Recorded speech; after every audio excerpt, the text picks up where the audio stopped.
All right, good morning world. February 13th here on Mount Shasta.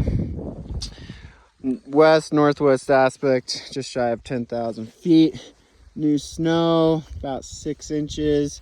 Nice fist consistency, moving a little bit down to forefinger, right above this crust here. And beneath the crust, we just have really weak faceted snow, going all the way down, sitting on top of a little bit stiffer of a slab, but this will act for a nice bed surface for whatever gets put on top of this and fails under this.